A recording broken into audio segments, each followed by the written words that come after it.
We'll put up a banner as it's American Day. This is a story about people who want the world run their way, the American way. American preeminence is a fact. People who believe American power is there to be used. We're very unabashed about using American force. Who are talking about a new world war. They will say, "You make us very nervous." And our response should be, "Good." Not in our name! And who scare the hell out of people. If we do not stop them now, they're going to continue with this war all over the world. Peace right now! Sometimes they are really terrifying in the way they think, the way they would like to shape the world. It's like a gang, it's like mafia. They'll take on everyone. It's a story of people who stick together. It's real, fundamental love and power. Okay, guys. Though to outsiders, they can be a mystery. How is it that these people, gained such influence so quickly? They call themselves neoconservatives, right-wing thinkers whose dreams of a new American century have become George Bush's foreign policy. The President of the United States, on issue after issue, has reflected the thinking of neoconservatives.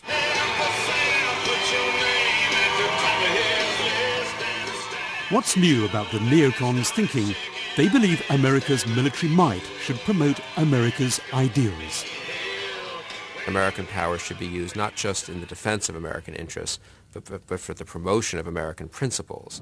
Throughout the war, we were with the neocons in Washington, going behind the scenes. I'm going to get a monkey to go with it. Finding out what makes them tick. I'm a student of Machiavelli. I wrote a book on Machiavelli. And I know the struggle against evil is going to go on forever.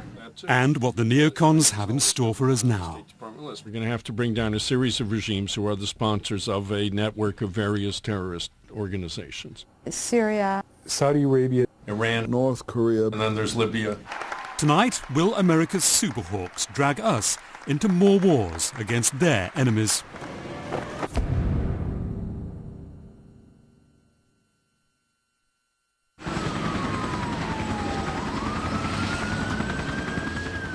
Washington, the city where war was planned, awaits the first shots. The deadline to Saddam is about to expire. Outside the White House, a last-minute protest against the war and against the people they claim are pushing it. Richard Pearl, get him out of office. There you go. Richard Pearl, out of office. Inside the White House, the president and his advisors are debating whether to launch what they call a decapitation strike. They've had an intelligence tip-off. Saddam has been seen in a Baghdad suburb.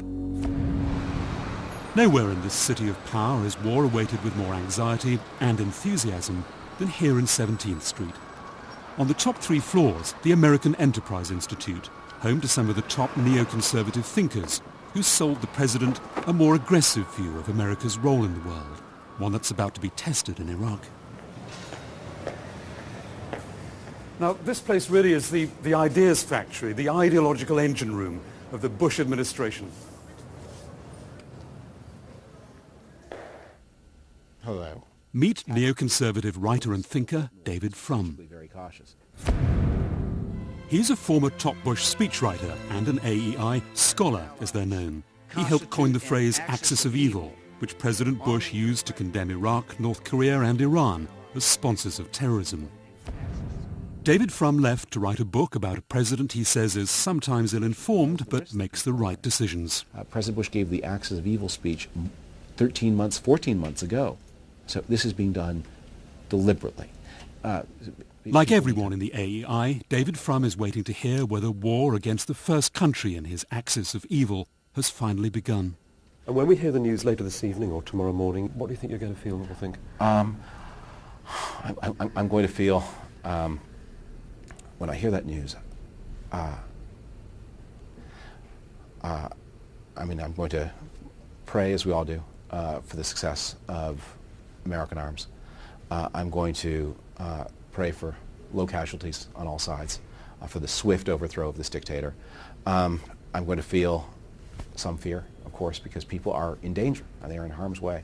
But mostly I'm going to feel confidence because I think the war is just. I think America's going to win. I think the West, the whole West, is going to benefit. You guys in the full lit. Hey, Rich and Put him on Rim 1, yeah. My fellow citizens, at this hour, American and coalition forces are in the early stages of military operations to disarm Iraq, to free its people, and to defend the world from grave danger. On my orders... The neocons may have helped inspire the war, but they also inspire suspicion in Washington. They're hawks, and they've had those plans set out for quite a while, I believe. To me, it seems like there's another agenda that we're not really privy to with all of this, and that is what concerns me most. Washington's most neocon paper churns out the story. The war's begun, and so perhaps is the neoconservative way of running the world. You must see this as an important moment for you, that there's something at stake for you neoconservatives here. Sure. There's a lot at stake. Our ideas are being put to the test. We are aware of the fact that we are influencing the lives of millions of people with our ideas. Our ideas are being tested. Authorities are bracing for possible flooding problems. Well, if you're wondering how the weather is for U.S. troops in Kuwait and Iraq, we're told that it's hazy. The next morning, Washington at war. TV news sets a confident tone. Time for a walk on the wild side with ultra-neoconservative Michael Ledeen. He's been called a mysterious ideological adventurer. In the 70s, he was involved in the shadowy world of right-wing Italian politics. In the 80s, his secret meetings with the Israeli government led, inadvertently, he says, to the notorious Iran-Contra affair. do you have a mirror? Can I fix my... Second day of the war, and Michael Ledeen's about to go on TV, talking about more regimes to topple. This is a conflict between freedom and tyranny. We're fighting tyrants. I believe that if the tyrants are removed, that there'll be a great deal more peace and chances for peace in the Middle East. And the tyrants, if you can name names. Iran, Iraq, Syria, and Saudi Arabia are the big four, and then there's Libya. There's a North Korean problem, too, that we'll have to deal with, although that's not directly related to the Middle East, except insofar as North Korea's helped them. You can't solve all problems, I grant that. I mean, I'm a student of Machiavelli. I wrote a book on Machiavelli. And I know the struggle against evil is going to go on forever. Could you give me a mic check, please? Yes, this is a mic check. Post 9/11, Michael Ledeen's shadowy neocon talents are back in favor. He's listened to in the Pentagon, and it seems the White House. The Washington Post recently reported he's an advisor to White House political guru Karl Rove. Okay, guys. Hello, it's Michael. In Washington's National Press Center, journalist Jim Loeb's become a neocon anorak, compiling files on them since the 70s, when he realized how influential they could become. Michael Ledeen, a particular source of fascination. He's supposed to brief the White House as well, or? Yeah, people were very surprised to see that of all the people who Karl Rove, his closest advisor, talks to very few people who are knowledgeable in foreign affairs. Very few, like a handful. But one of them is Michael Ledeen. And, that would be cause for sleepless nights for many people, I would think. He is a provocateur, and he's written more than once that the thing he really dislikes about foreign policy establishment is that they prefer stability as opposed to revolution or radical change.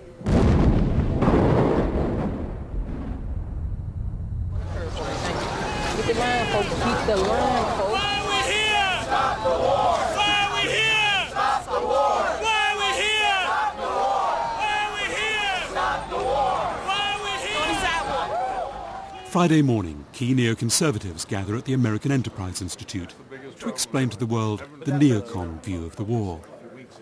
It's what they call a black coffee briefing. Michael Ledeen's here to insist Iraq must be part of a campaign to bring democracy to the Middle East. The neocons say democracies don't harbour international terrorists. Also here, the man who's been called the neocons' political godfather, Richard Pearl. He's the former Reagan official who's now a key figure on the Pentagon's Civilian Advisory Board. Over 100 diplomats and reporters crowd in to get their inside and often unguarded views. I don't think we're vindictive. I really don't. Richard doesn't think Americans are vindictive. Well, I hope he's wrong. And your thoughts on how it's going? Well, it's going well. It's premature to say it's over. It isn't over. It's hard to overestimate the American Enterprise Institute's influence. Ladies and gentlemen, the President of the United States. It's helped give George Bush's administration its current ideology. At the American Enterprise Institute, some of the finest minds in our nation are at work in some of the greatest challenges to our nation. You do such good work that my administration has borrowed 20 such minds. The President of the United States, on issue after issue, has reflected the thinking of neoconservatives. I think he comes at his view in his own way and through his own experience, but it happens to track very closely with the outlook of neoconservatives, especially since September 11. The neocon future is also being plotted 5 floors below the AEI in the offices of the Weekly Standard and its editor William Crystal. The dream of sorting out Saddam one way or another has haunted him for years. Okay, so you've got him over here. Right. This art was done for a cover piece in the Weekly Standard by David Brooks. You've got him in the box. The piece was called Saddam's Brain. But you're not obsessed with it. You're not obsessed with it. No, this was given to me as a birthday present on my 50th birthday by my colleagues here at the Weekly Standard. Think he's still alive? I'm afraid so, but maybe not too much longer. Bill Kristol was Chief of Staff to the Vice President in George Bush Sr.'s White House. He was once called Dan Quayle's brain, but he believes George Bush Sr. wimped out by not toppling Saddam in the '91 Gulf War. Now he's chair of perhaps the most hardcore neocon think tank, the revealingly titled Project for the New American Century. Its mission, to shape a new century favourable to American principles and interests. Project for the New American Century involves Richard Pearl, Dick Cheney, Elliot Abrams, Donald Rumsfeld, Paul Wolfowitz. These are only 5 of the name. Jeb Bush. All these people, everybody knows about the Project for the New American Century. You're all going to go home and check it on the web, right? What it does is outline a doctrine for United States imperialism, not even neo-imperialism, bona fide old-school imperialism. In 1998, the Project for the New American Century wrote to President Clinton, urging removing Saddam's regime from power. 18 people signed, half now in the administration, including Defense Secretary Donald Rumsfeld and his influential deputy, Paul Wolfowitz. Preemptive action, regime change, after 9/11, those neocon policies were just what George Bush was looking for. George Bush's current foreign policy is basically a neoconservative foreign policy, in the sense that he believes that American power is crucial to the promotion of liberty and democracy around the world. 9/11 was a huge wake-up call, reality impinged, and the president decided, in my view correctly, that to simply stand back and let things develop around the world was a recipe for more 9/11s, was a recipe for death and for tyranny prevailing, and that we had to be active in the world. The majority of the world opposes this war and is looking at the United States going, oh my God, how can they let it happen? How can this happen in our name? And it sits here and happens, but not in our name. Not in our name. Not in our name. Not in our name. Not in our name. Not in our name. Meet neoconservative Mehrav Wormser. She founded a charity that monitors the Arab press for anti-Semitic opinions. Her husband David is an advisor at the State Department, one of those minds the president borrowed from the AEI. She's part of a group of neocons who've been particularly influential post 9/11 because they specialize in the Middle East. You have a story here about ideas and love among people, and it's true, and I'm not being cynical about it. It's real, fundamental love and power, because some of those ideas make policy, and some of the people in the group are policymakers, and we function and we view ourselves as a group, and we will all stand for each other in defense of each other all the way.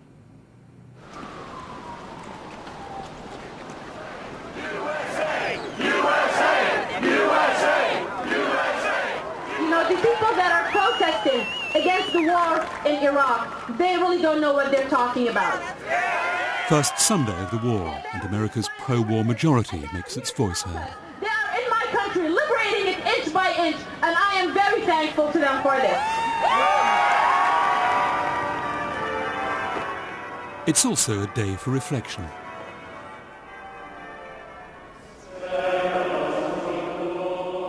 Religion is important to the neoconservatives. It honours tradition, obedience, and makes you think about good and evil. Things that also, we're told, matter to George Bush.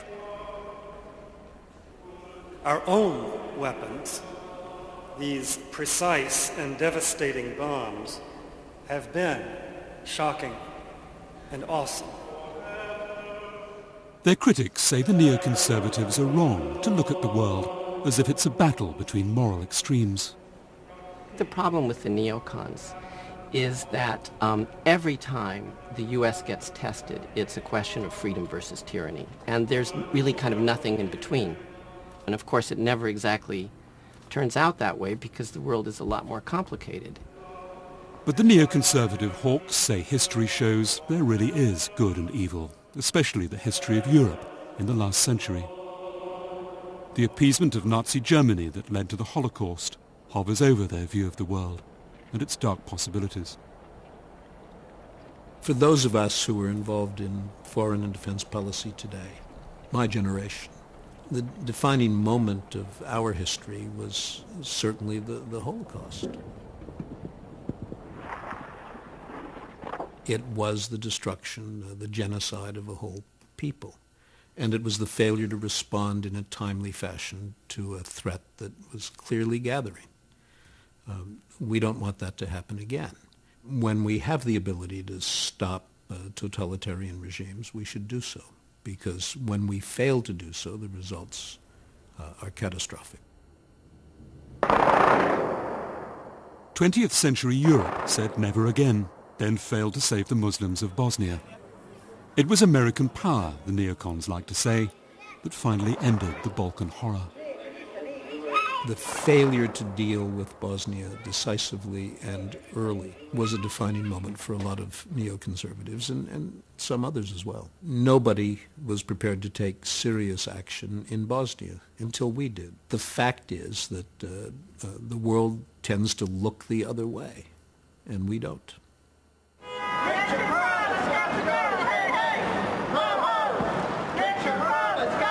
On 17th Street, the protesters are zeroing in on the neocons' HQ. Inside, the American Enterprise Institute's latest black coffee briefing. Michael Ledeen, unapologetic about America's shock and awe tactics. But all the great scholars who have studied American character have come to the conclusion that we are a warlike people and that we love war. That's one point you forgot to talk about today. That's one point you forgot to talk about. One of the protesters has sneaked inside. I'm sorry, you have to leave. Reality of this war. Then you have to leave. You're going to be escorted out by the police. Talk about that. Well, I think she disagrees with our view on this. Yes, I know. No one would have imagined that the United States could and maybe should consider France and Germany to be strategic enemies. And yet they have behaved now for several months as if they were strategic enemies. Michael Ledeen raises the stakes, as does Pentagon advisor James Woolsey. And we are going to have to be involved for the next, I think, several decades in helping change the face of the Middle East. Mr. Pohl, there's been talk of these meetings as a kind of victory celebration. People are talking about Americans liking war. Are you worried about the tone of this? Are people getting a bit carried away here? I don't believe that's the tone of these discussions. I think what this may betray is some underlying sense that maybe we were right after all. By now, we'd picked up a recurrent theme of insider talk in Washington. Some leading neocons, people whisper, are strongly pro-Zionist and want to topple regimes in the Middle East to help Israel as well as the US. In Washington, this is a highly sensitive issue, one to take to Jim Loeb. Hi, Jim. veteran neocon watcher and long-standing opponent of anti-Semitism. I was sitting in a bar in Capitol Hill and I was told by a congressional staffer, careful how you use the word neoconservative. People might think you're being anti-Semitic. Can you just explain this for me? I mean, it's no secret. The majority of neoconservatives have been and remain Jewish. That is a fact. They do not represent a majority of the American Jewish community. But you think it's legitimate to talk about the pro-Israeli politics of some of the neoconservatives?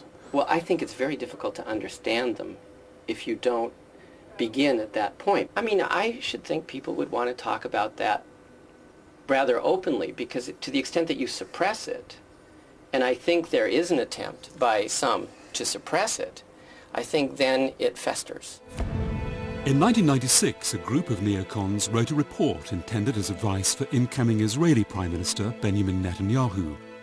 It called for a clean break with the peace process, rolling back Syria and removing Saddam Hussein from power, an important Israeli strategic objective in its own right. Amongst those who contributed, Richard Perle, Douglas Feith, now number 3 at the Pentagon, David Wurmser, now in the State Department, and Meyrav Wurmser. It was no more than a mental exercise done in a think tank by a group of people.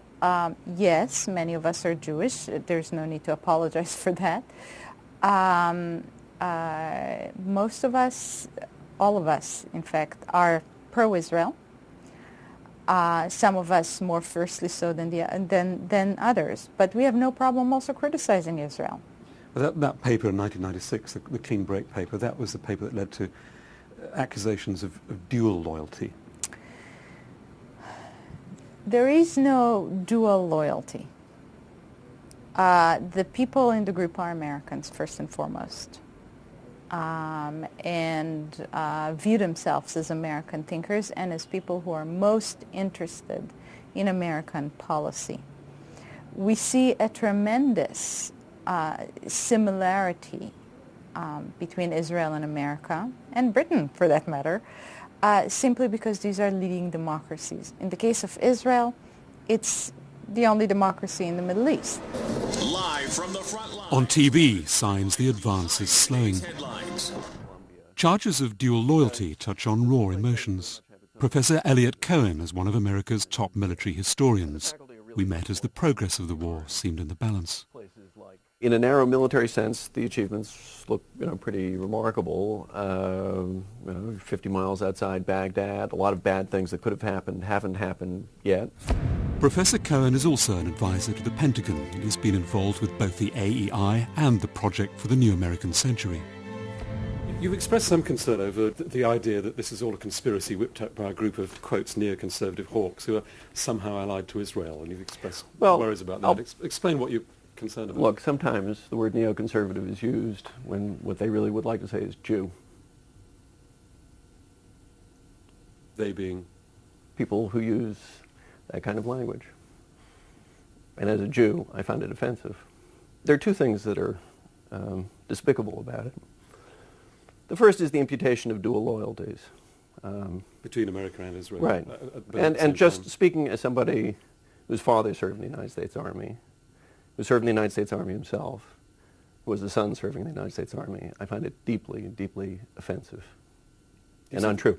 And the other thing that I find deeply offensive about it is it contains a very old anti-Semitic canard, which is that the Jews, this scattered little people around the world, have these occult powers and are pulling the strings of the naive and duped non-Jews. And it wasn't that long ago that those kinds of beliefs led to hideous things which impinged upon people like me very directly. So yes, I feel very strongly about it. Iraq will be disarmed, the Iraqi regime will be ended, and the long-suffering Iraqi people will be free. Again, it's the same In decades of soundbite oppression, the every day. Iraqi regime has sought to... Same soundbite from the president, but today a chance for Tony Blair to make the TV headlines in America. There is a massive amount that has already been achieved. Do you think Tony Blair has anything in common with neoconservatives?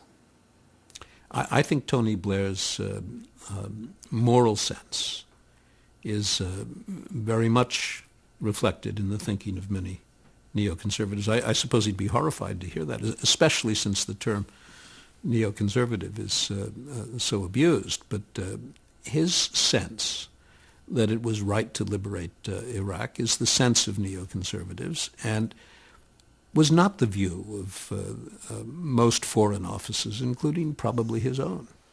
The justice of our cause lies in the liberation of the Iraqi people. And to them we say, we will liberate you. The day of your freedom draws near.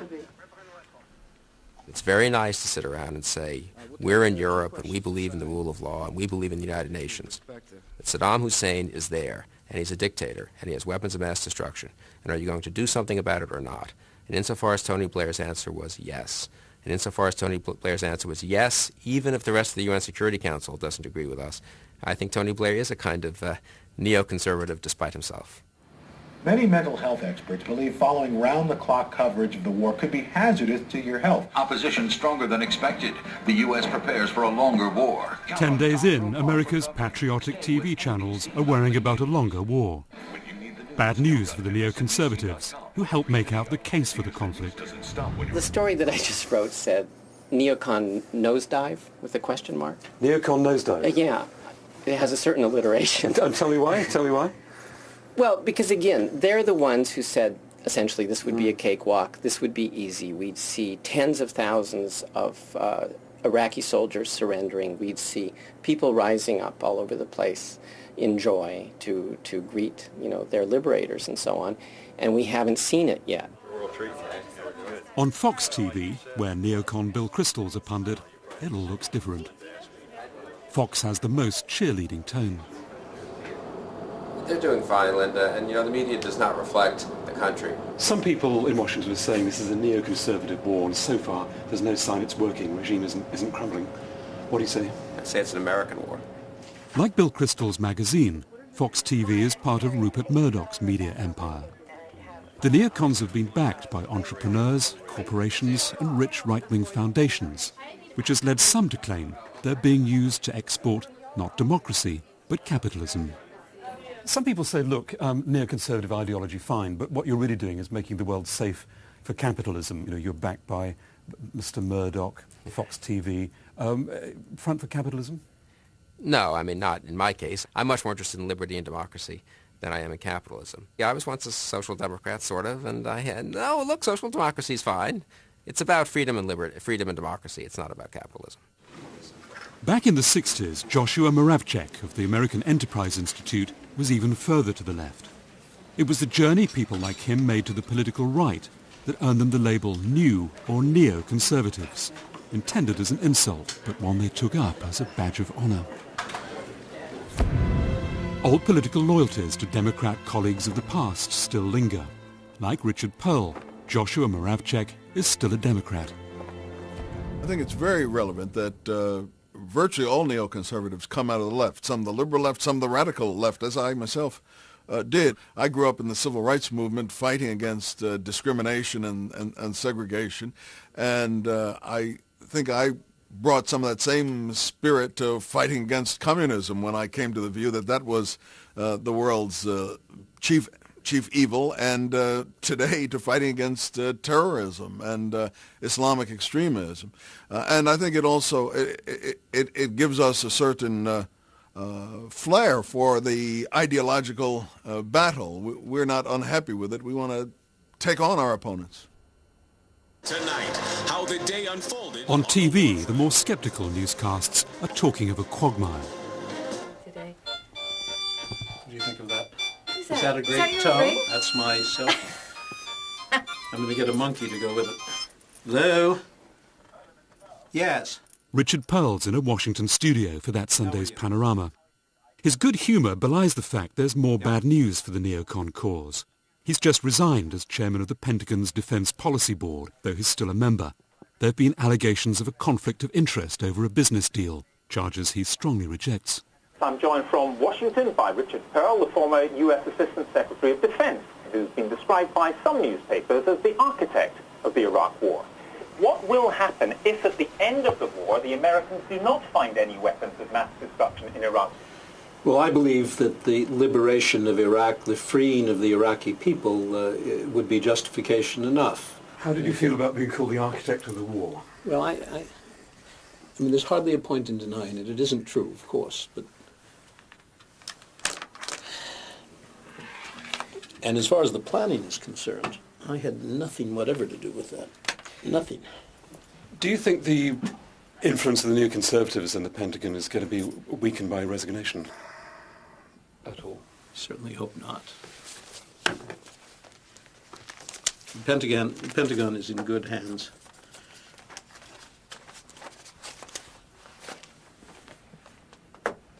And that will be evident when this is over. I think it's evident already, but it will certainly be evident when it's over.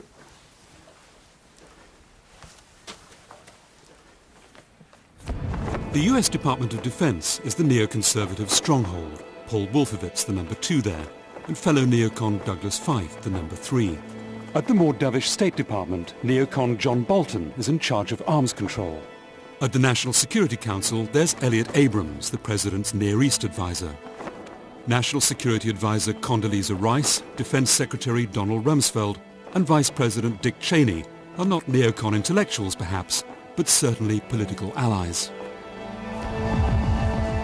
That Sunday, a meeting of the pro-Israel lobby, the American Israel Public Affairs Committee. Syria also now faces a critical choice. Even Secretary of State Colin Powell, who's quietly opposed much of the neocon agenda, is starting to use neocon language. Syria bears the responsibility for its choices and for the consequences. The real symbol of opposition, so to speak, is Secretary of State Powell. So if Secretary of State Powell goes, that'll be game, set and match to the neoconservatives? Well, I would say game, set and match would be to win him over to our side. According to an Iraqi general, 4,000 people have volunteered from 23 countries have volunteered to participate in suicide attacks. More worries on the breakfast news. Dog days for the neocons, though they seem unperturbed. Of a withering aerial assault. We're talking, I think, on day 12 of the war, something like that. And, it would be instructive, I think, to go back to day 12 of the first Gulf War, day 12 of Kosovo, day 12 of Afghanistan, and see both how far along people were and the extent to which people were already, people in the press at any rate, were already reaching for quagmire and debacle and disaster and all the rest. Professor Cohen's old pal and college dean was Paul Wolfowitz. The Deputy Defense Secretary is the man who brought neocon philosophy into the heart of the US administration, a philosophy of exporting democracy in the interests of defending America. What is distinctive about his worldview, which has been influential, is that it's a very interesting blending of, in some ways, rather old-fashioned realpolitik, if you will, a tough-minded view of the world, with, on the other hand, a certain kind of American democratic idealism. That's very unusual. That's really very unusual. And that synthesis at the moment, I think, is intellectually dominant. But I have no idea whether it will survive this war or not. Now, with a panel of world-class military and political experts and scholars, here's Chris Core. And very familiar voices and faces at the microphones tonight. Of course, some neocons, like Michael Ledeen, but even exporting democracy rather more aggressively than others. I'm just the moderator. Thank you for joining us. I'll ask it this way of you, Michael, that, how many of these "you better watch it, we're coming after yous" can we do at once? We're going to have to bring down a series of regimes who are the sponsors of a network of various terrorist organizations. And Iraq is part of it. It was Elliot Cohen who gave this neocon campaign a name. He sees the Cold War against communism as World War III and the conflict with what he calls militant Islam as World War IV. And so I said World War IV somewhat tongue-in-cheek, but as a way of capturing the fact that, I believe we are locked in a long-term war with the radicalized branches of Islam, which are deeply hosile to to the United States, but I think more broadly to the West. You have a very large phenomenon, which is very difficult to figure out how to beat, which is capable really of inflicting catastrophic damage, not just to our cities, but to yours. As the coalition approaches Baghdad, George Bush's White House has kept faith with the hardline neocons. But what do the rest of America's conservative movement make of them? Rallies as well. I was asked this morning to give an update on the support the troops rallies around the United States. To find out, we got an invite to one of the mainstream conservative right's private weekly meetings. Here, conservative lobbyists from across the US plot the week's business.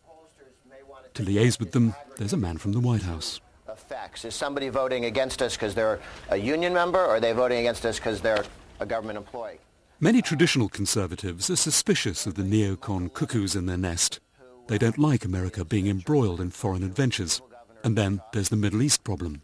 They are entitled to their opinions, but when it gets to Arab bashing, general Arab bashing, I think they take it too far. I think they're a disaster for this country. And many members of Congress believe that, but they don't dare say it. But they'll take on everyone. It's like a gang, you know, it's like mafia. Well, are you a mafia? That is so absurd. Mafia? Do you recognize any gang, mafia, you know? Yeah. No,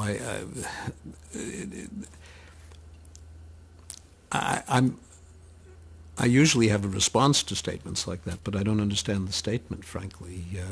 I don't know what power to intimidate where it's suggested that we have.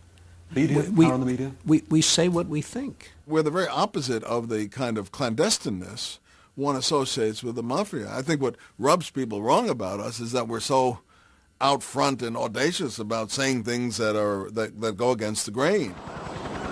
Some of Washington's right-wing insiders are so irritated with their neocon colleagues, they like to dispute whether the White House is really influenced by them at all. Some intellectuals have run around saying, and let's have a war with, and they've listed 11 countries, okay? And because in the 11 was included Iraq, they've also gone around going, because the cock crowed, the sun went up. As opposed to taking a look and saying, this government and this president, we're going to hit Iraq, we're going to hit the Taliban, regardless of what some people wrote in newspaper columns.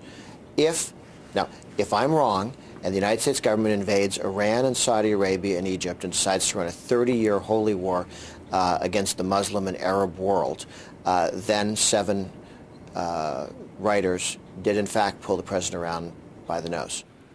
We don't claim credit for it at all. You could say that our power is a figment of our enemy's imagination. It might be absolutely true. We are not claiming to be running the world. Our job is just to think. And if our ideas get adopted and if our ideas turn into policy, wonderful. That's what we're here for.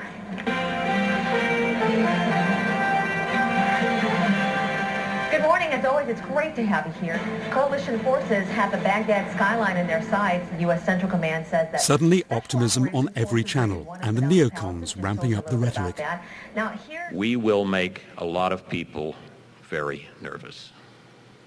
And we will hear, for example, the Mubarak regime in Egypt or the Saudi royal family thinking about this idea that these Americans are spreading of democracy in this part of the world.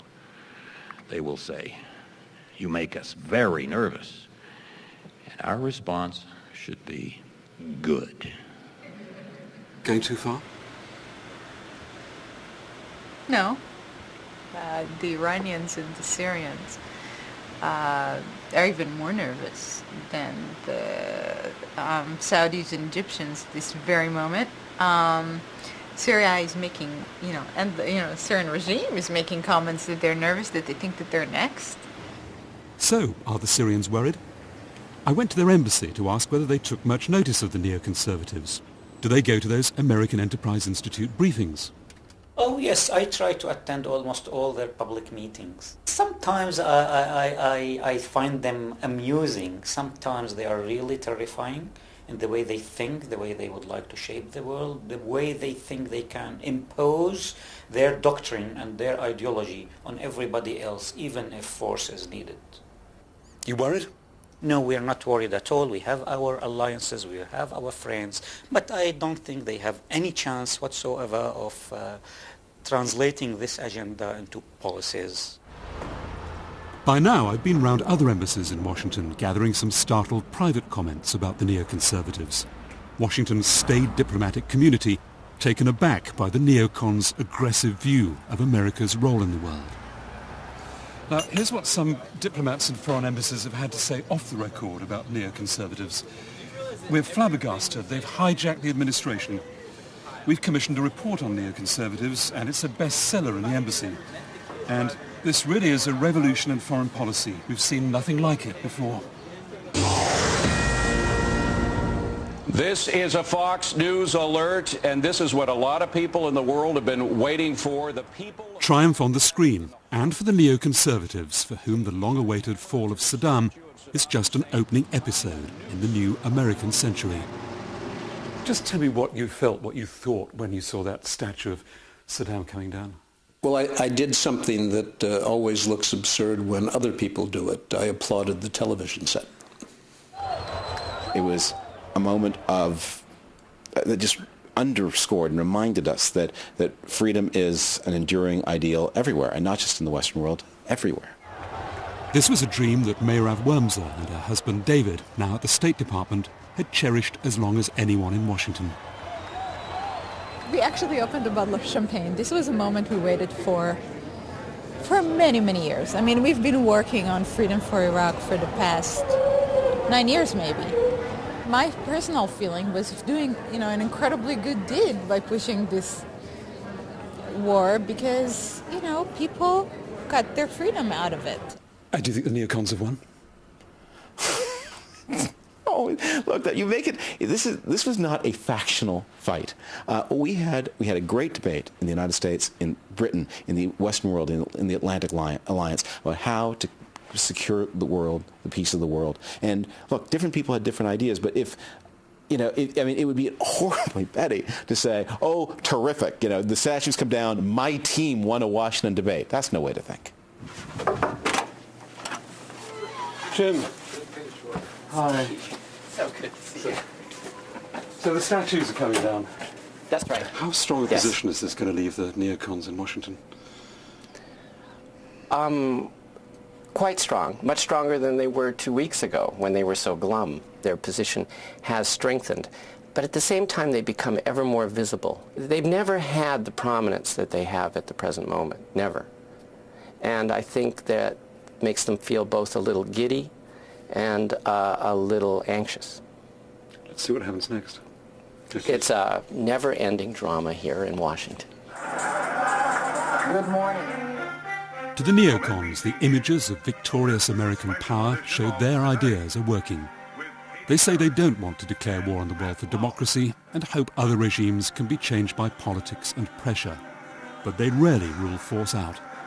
And welcome to Today on this... Joshua Moravchik has his sights on another regime in the axis of evil. North Korea. It's reported to have a weapons-grade nuclear program. He says diplomacy's unlikely to work. So how far would you go? Well, that might include having to try to destroy it by military strikes. But that would lead to war, wouldn't it, on the Korean Peninsula? There's danger it would lead to war. Far worse than in Iraq? It would be far worse than in Iraq. It would be a war in which thousands and thousands of Koreans would die, and maybe thousands of Americans as well. The United States foreign policy has essentially been hijacked by a group of neoconservatives. Victory weekend. America's anti-war activists, still a minority, gather in Washington. Too late to stop this war, but not perhaps the others they fear will follow. If we do not stop them now, they're going to continue with this war all over the world. No one sort of paid attention until all of a sudden we wake up in 2001, really. We wake up and they're running the government. They own the Defense Department. I mean, that's what's so terrifying. You thought that the war was going to spread all over the Middle East. You thought there'd be massive bloodshed. It hasn't happened, has it? Really? Not yet. It's only been 3 weeks. My God. Look, that's what we have to worry about. I mean, really, we have to... It's been 3 weeks, and we're not in Syria yet, but already in the American media, you're saying, oh, Syria bad. Look out for Syria. It's like they're preparing us. He's right now! Downtown, J. Mark's band of protesters are joined by 30,000 others. They're protesting against a war they see as the start of a new American empire, against a policy of exporting democracy that only seems to target regions where American interests are at stake. The accusation in Arab circles, and some people in Washington say this as well, but generally they're too polite to put it this way, but let me say it anyway, is that the administration has been hijacked by a small group of often pro-Zionist intellectuals without any real popular backing who've somehow persuaded President Bush to go to war with Iraq. No, contrary to popular belief, there is no conspiracy. And the group would not have been so powerful was it not for an administration and a president who is susceptible and is willing to adopt many of those ideas. Susceptible in the sense of?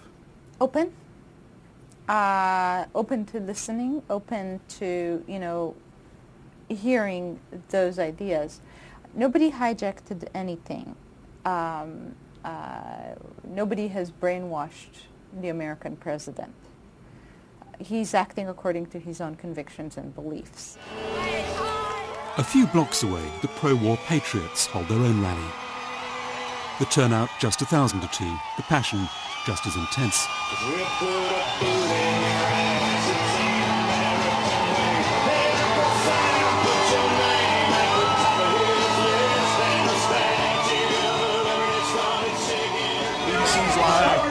How did you feel when the statue came down? Moved. It was a moving moment, really. Great to see. Looks like you won. What next? Well, I think we need to help get Iraq on its feet, help establish a decent government there, and then really work to remove other dictators with weapons of mass destruction and deal with the threat of terrorism around the world. Hopefully not with military action, hopefully through diplomatic pressure, but this is the end of the beginning of this broader war. It's not the end of the end. This was a very important moment, I think, in all honesty, in American history, this last 3-4 weeks. After Vietnam, many Americans came to think that we couldn't be a force for good in the world, that our military... Much of the world peers into the new American century with anxiety. Neoconservatives hope we'll rally round their faith in American power. They may not win every battle. George Bush may yet find them a liability. But his ideological shock troops are on a roll.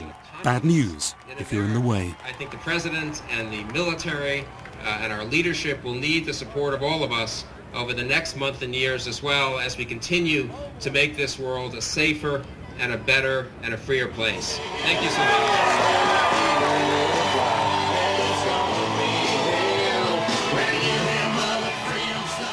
Do you understand why neoconservatives scare the hell out of a lot of people? Not just tyrants in the Middle East, but ordinary people in Britain too. This does scare a lot of people. Right. I understand that. And if the alternative to scaring people, even after we've tried hard to explain what it is we're thinking, if the alternative to that is abandoning our values and abandoning our own defense, then people are just going to have to live with whatever apprehension we generate.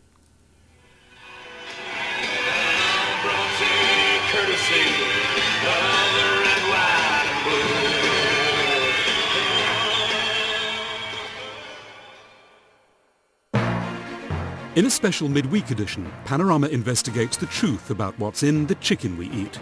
And we reveal the extraordinary lengths some in the meat industry go to stop us finding out. That's Panorama, this Thursday at 9. If you want to comment on tonight's programme, email us on our website.